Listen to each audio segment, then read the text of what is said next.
Let's make some cheese crackers to go with a keto taco soup that I'm fixing.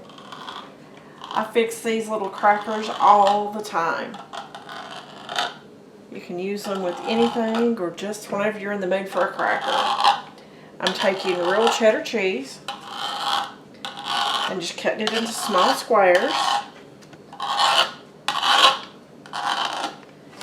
And I have a piece of parchment paper and a baking sheet, and I'm just going to throw my little squares on here right real quick. You can use whatever flavor of cheddar that you like the best. I think this one is a mild.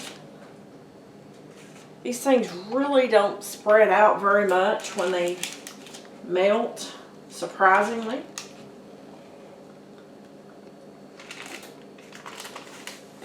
But I will have to get another pan, as that one's full. You could do them plain like this. You could throw garlic powder or garlic salt on there. You can put Mrs. Dash, any seasoning that you want. But I'm really fond of everything but the bagels seasoning. Just going to sprinkle. And I have the oven preheated to 425.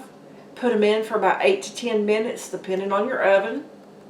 And also depending on just how crunchy that you like them.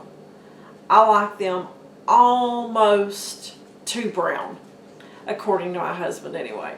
I like to bake them until they actually get crunchy and it tastes like a cracker. He likes his just barely melted and holding together. So, it's just your choice. But this right here makes a fantastic substitute for a cracker when you're craving one.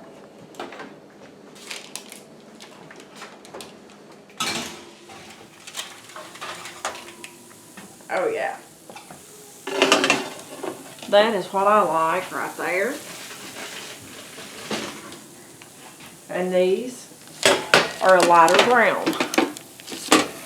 So that will make hubby happy. But guys, there you have it. That is a super easy way to make a substitute cracker. And you can also use shredded cheese. All you have to do is pile it on your parchment paper, put whatever seasonings, and bake it exactly the same way. It spreads out to be a little circle rather than square. So, whichever way you like it best, it doesn't matter. But you got to give that a try.